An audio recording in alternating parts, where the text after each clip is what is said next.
joined by my housemates, Kim and Abby. Hello. Hi. Yeah. So I thought we kind of discuss like the housing dynamics of the uni, kind of going from halls to houses, because I'd say we've been through our fair share of stories. Yeah, definitely. So I guess we could start with the fact we've only actually met Kim in September. I don't believe it though. It's mad. We only met at the beginning of the year, but I feel like when you live with someone, you feel like you've known them for, as cliche as it sounds, you've known them for so much longer than you actually have. No, I feel like I've known you guys for years.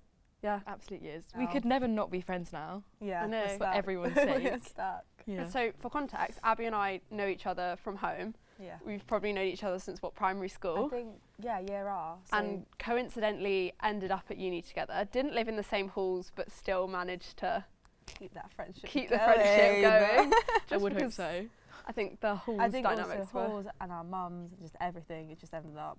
Yeah, exactly. Yeah.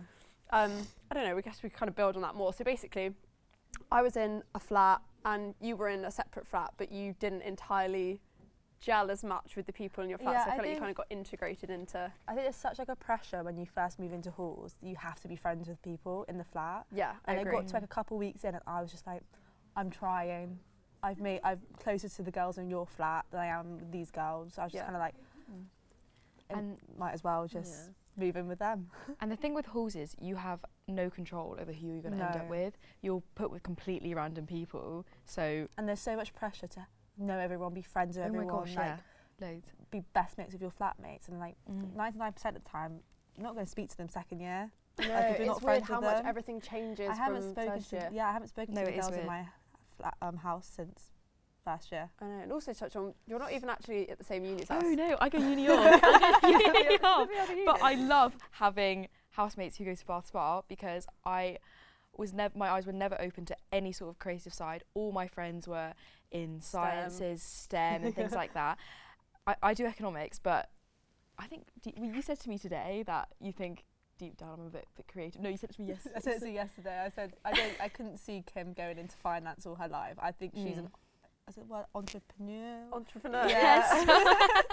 I think her starting her own business. But no, I've loved it. I knew nothing about creative media, fashion, everything. Even my A-levels were very mathsy, economicsy, like super boring. I feel like also meeting your friends who do like all like Different. STEM, like, Yeah. it's just actually blows my mind how like it's we've so gone to your different. uni, you've come here, get to see a bit of both worlds. Oh, the your- Bath Spa campus is gorgeous. It's so nice compared to the hospital. And I feel like people at your of uni uni are of. so like, oh, you're not like you don't get like nines and everything. What the hell? Thing is, blah, blah, blah, blah. I was like, no, No. my strengths are somewhere else, and that's okay. I've never understood that at all because it's not like you could do creative media at uni of if you wanted to. Yeah. So I don't understand the stigma around the fact that, like you go to Bath Spa because Bath Spa is a very esteemed uni and good uni for creative studies. You're not going to choose to do, I don't know. Mate, imagine us in economics lecture.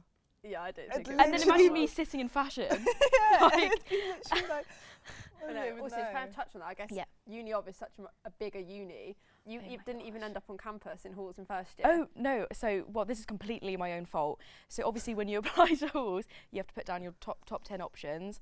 I applied maybe only a week late, and I got given an 11th option that didn't exist out of my 10 options that I put down.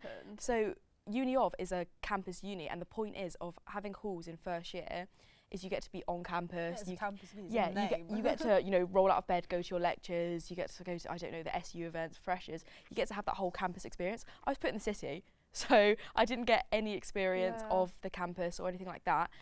That difference so much to what we had because we're so isolated being on Yeah. campus. Like we have to rely on the bus for couldn't everything. wait to like be off campus and be in like Saying somewhere that, a our bit more- second year house was also in the middle of nowhere, absolute but nowhere. like just I feel like if the buses aren't running on our campus, No, stuck there with was that. nothing There you was could We do. literally Yeah. have to just wait or pay for an Uber. And I'm sorry, I don't have the funds to pay for an Uber every No. time I Oh want to no, like go to town. absolutely not. No, it's ridiculous. But in the end, I loved being in the city so much, and everyone from campus would go to the city anyway. And now, because I lived in the city the whole time, I know the city well. My sense of direction is a bit, but I know the city well. I think the only disadvantage was not having that initial first year, I guess. Tell you what I've noticed when people say where you were a first year, they kind of turn their noses up. You can't do anything right. You You literally literally can't do anything anything right. You breathe a certain way, and it's like what that. And it's like they thought it was my choice to be in the city. No, I was genuinely just put in this 11th choice because obviously we were the first year post-COVID, so there was a super oversubscription, all the international students as well as all the gap year people because who got sort of went on gap year, messed up with their grades, basically things like that. So there was so many people who were applying for accommodation and it was just unlucky and the uni just had to facilitate people some way. So I think the accommodation I was in is usually for postgrads, but they put undergrads in that time. How many people were in your accommodation? So there were 80 people, 5 floors, and it was about 16 people per flat. That's quite a lot. No, I know, like it was loads, but genuinely at the end. How many people per flat? 16. 16, yeah. There was 10. There was a door. It was sort of like 8 and 8, but it was just like one massive long corridor. That's what I probably See, that's the difference with the spa one is it's built like a house. So like the kitchen was in the bottom, and then the higher up you go, it's like rooms rather than like a floor. It's just one kitchen on the bottom. Yes, one kitchen and rooms, and you don't really mix with. That differs from accommodation to accommodation, but the one we were in, it was built like. And I was speaking to my brother about it, and he was like, "No, I'm friends with everyone in like the flats inside because it's all kind of like connected." And I'm like, we didn't really have that anymore. as much. No, but then I'd say the block next to us were just not very like talkative. It is pure luck. It's like just pure luck. Finding you this year is pure luck. Yeah, I don't understand. We'll explain that story. Let's go into that. So basically, a housemate at the time, we were trying to find a house to live in, and it just so happened that her situation changed and she decided to drop out of uni. So obviously we were on the hunt for like a Facebook friend to try and like find someone to fill the gap. We were on it. Like we were so like, this person needs to fit in with us. Yeah. Oh, 100%. If you're going to live with someone. There's only 4 of us. I'm not. Yeah, we do have another housemate, but she's like just quite quiet. So exactly. And I guess in terms of context of why I was looking for somewhere to live, at uni it's very common for everyone to do a placement year, and basically absolutely everyone I knew went on their placement year, but I just didn't want to do a placement year. I just want to be done with my education. So I think I know quite a few people still in Bath, but a lot less than I did in second year, and there was no one who I was thrilled to live with. So I was like, I'd rather test my luck with some strangers. And then it just worked out really well. We literally met once at a pub and then decided. I remember being on the bus. It sounds like some kind of warped love story. We met once and it just I remember being on the bus after meeting, and I was like, and everyone was like, no, like, give it an hour, give it a day to message her. I was like, no, girls, she seems so sound. Message her now. Like, just do it, get it. No, it sounds. It's not like you're like a boy you fancy. Like, oh, give it like a couple hours for like message. I was like, just message this girl. I was so nervous to meet you all, and I don't know if you remember when I first got to the pub, I couldn't see you guys, and now you do know, because my vision is awful. I never wear my glasses, don't put my contact lenses in, I'm always blind. I walked into this pub, I had no idea where you guys were. I was walking around, I was like, this is so embarrassing. This is so embarrassing. But it worked out. I remember that meeting fine, we were just chatting. No, exactly, we just spoke. How did you find it meeting, like coming into a house with me if there was such a strong friendship? I don't know. I think it's obviously intimidating because you two are really close, but there's not been one instance in my entire whole 8 months that I've ever felt alienated or not included. And I also think, because you guys have such a strong friendship, and it's also like a very home friendship and uni friendship, but I feel like I've built really strong friendships with you individually, but also we're just so lucky because as a whole trio, the dynamic just really works. It is really cliche, but I think we have like such a strong like platonic. Oh gosh. No, but we really do. Got a month left. No, I know. And it's so sad because it's so weird how things work out, because we've probably crossed paths at like some random night out or something like that, because Bath is so small. You see everyone. We probably see each other like brew or stuff. No, exactly. And when we met, we figured out we had people connected anyway. So then more people came up when we moved in. No, exactly. I was going to say, you could kind of relate that, I guess, to like when you're first moving to uni, you're moving in tours. If you had any advice for someone, like I can't remember now how I go about like making friends with people, how I kind of put myself out there. Prop your door open. We all had fire doors, so nobody did that in our accommodation. I such like a different from everyone else. I would just say be friendly and talk to everyone. Even if you see someone, you're like, I probably wouldn't like necessarily be like friends. Gravitate towards. You have to be completely open-minded. You've just got to be exactly. And just speak to everyone. And if you meet them and you're like, actually, nah, cool. The thing Like, is, you're not going to be friends with everyone. Exactly, that's another thing to You're remember. not Like, gonna be not friends everyone you meet is. I feel like it's such a rush as well. Like, you And I have to feel get on with your house. You have to find your people. Like, if you oh don't my gosh, find them, that that's rush to fine. find the house because the house in We've Bath just started gets with so much 10 and time. We left with leaving 7. with 3. Like, Yeah, there you go. Like, It's 7, always 10, it's quality 7, over 6, quantity. 3. 3. Always. But I think with halls as well, you do find quite quickly that it's always happens that people just break off really naturally. You just find your people really quickly within the flat.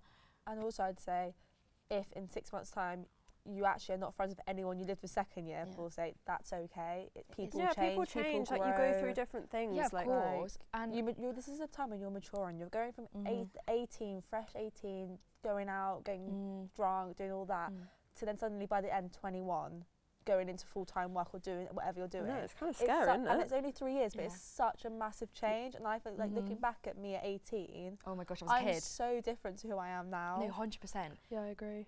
Remember that first day you probably moved into your halls and Like, that feeling. I just cried. Oh, I was crying.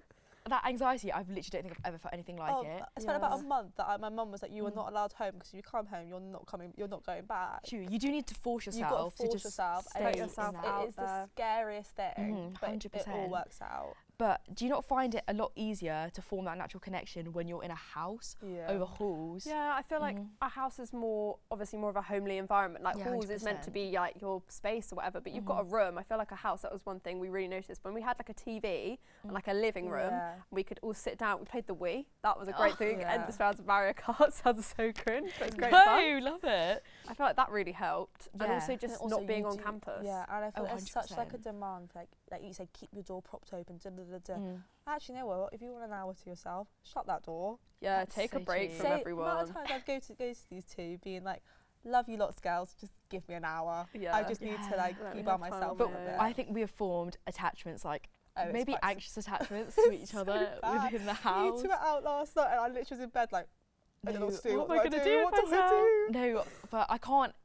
To think we're not going to live together in a month's time. I Just think we've all got our own dynamics. Like you two stay up till God knows what hour. I'm 10 o'clock in bed with a cup of tea. Like I sometimes lie there hearing you giggling. And I'm like, I have got FOMO, but I am so tired. yeah, and I that's know. okay. You don't need to do everything as well. You don't need to join in. definitely not. If you're someone who likes to go to bed at 10, like me, go to bed at 10 because I can't do. I'm trying to be like that now. I'm trying to change my route. I guess, right, let's pick like a top thing that we enjoy, and then like if we could give advice, change something, what would we do? About like living in in the house, like, or compare it to halls, like. Okay, yeah. Do you want to start, Abs? No, I haven't got anything. Okay, I've got my favourite thing is it's just when I'm in the house and I just think, oh, I need company, even if I don't want to talk or anything like that, or I just want to be with you guys. It's always there. You can just sit. I can just sit in someone's room or Yeah, I something agree. like that. It's always easily accessible. I've never felt lonely. I've never felt I've never felt lonely or anything like that. And I'm a bit strange. I keep my door open at all the Yeah, time. I had a message last night, be like, shut your door. Yeah, sorry. My door's always propped open because my room's quite small. I'm also extremely claustrophobic, but I just love having my door open. Like it sounds so weird, but even when Flo goes to the loo at night, just to acknowledge she's there. she walks past my room, you know, oh, Flo's still here. Or when like Abs comes, because Abs is in the downstairs room. Protector of the house. Yeah. Yeah. So like when Abs comes up, I know straight away she's up because my door's open. Oh, I'm like, get up. I'm waking you up usually. No, I know. And I guess the worst thing, I don't know. I guess it does feel more serious and adult when you're in your house because it's not like in halls where you have that like weird communal kitchen, but it's not like our kitchen. Yeah. And I think when you're in a house, there's more reason. To be fair, this is not really a bad thing because I can't think of any negative thing. Well, I piggyback off that. I'd say the difference from like halls to the house is like the dynamic of trying to keep it tidy. I'm gonna put it out Right, there. I'm not gonna lie. No. Don't My even. thing I know is, what you're about to say right now. No, we are tidy. It's just not on Flo's level. It's not when Flo wants No, it tidy. because if that's a top tip, like there's always going to be some people that just don't really care, which is fair dues. But then if you want to get like, sounds so stupid, but like the bins or like even making sure when we go to sleep the doors are locked, stuff like that. Just make sure everyone does their fair share. I would piggyback off of that. Don't be afraid. Like, obviously, don't be rude about it. But also, if people aren't doing it, don't be afraid to just be like, hey, like, I'm really sorry. Like, you help me out. Help me out. Like, yeah, definitely. Exactly, 110%. Well. Like, you just go to us, girls, who's doing recycling today, and me and Kim will be like, just gets it done. And I think like, there's only one person who does the food bin. And that's you. Yeah, but I don't mind. mind. The worst job, hands down. Oh, I know, Mrs. McGaggy. Yeah, but my it's okay. I think also I feel like there's that you're scared because it's not your family. You like when you're with your family your whole life, you can like say when stuff annoys you. I feel like when you're living with people, like they're your friends, but you don't want to upset them or annoy them. Exactly. It's so like you tiptoe around, and I'm like, I think we are so well past that. Yeah, but I feel like looking back at like there's situations like even second year, I'm like I wish I said something like at the moment, not talk about it after. I wish I was like, can you actually just do this? Because especially it's your like house communal as well. spaces, you need to respect that space because like everyone's living in it, and if you're just treating it like a bit of a like your mum's not coming over to clean it. No, exactly, like, you're on exactly. Your own. And people are going to get annoyed if you're not doing anything. But then it's not fair. On a positive note, what's your favourite bit? What's the best bit? Your highlights? Well, I think just you girls. I think I've formed like one of the closest friendships ever. Like obviously me and you, you're always going to be there. Yeah. But like just actually like even like I can feel like I can say when stuff's upset me. Yeah. And and I don't feel like I'm going to be like unvalid my opinion. Like this is how I feel, and I feel like you guys are going to understand. Yeah. We have like extreme openness between the three of us. And I feel like once you find that, and even if you don't, that's all right. Like you're gonna have so many friends. Like I would say, have a small group rather than a big group, because your small group are gonna be there for you. 100%. The big group doesn't really care. I think for me personally, it's definitely been like just being able to do more stuff for like birthdays, Christmas. Like, I know we could kind of do that in halls, but like no, you're Easter right. egg hunt even this tonight. year we've done an Easter egg hunt. Like it's just fun stuff like that, and I think that kind of really summarises like it doesn't really matter if there's awkward dynamics, weird dynamics, you don't get along with everyone, but like there's always going to be something you can kind of find in common and do something together. On with everyone you meet, No, and even if you get on with them for 6 that's months, life. and after 6 months you've been massive falling out, that's all right. Don't blame yourself. That's just life. If you take one piece of advice from today, I'd say it would kind of just be like, don't stress about it. It'll work itself out. I feel and like do the bins. I think we finally, as a group, I think we've kind of come to this conclusion in the last month that life is too short. We just need to stop caring at all. Yeah, definitely. If something annoys you, voice it. Exactly, 100%. Be truthful about stuff, because you know what, it's going to bite you in the backside. at some point in life, and just be you. And if people don't like that, you know what, they're not your people, move on. Definitely. Yeah, exactly. So I think that kind of concludes everything we've gone through today. It's been a lovely little natter. But thank you so much for listening / watching, and that's been today's episode of Undergrad and Overtired. Thanks for having us, Flo. That's all right. Anytime. Have the sweets. Maybe later.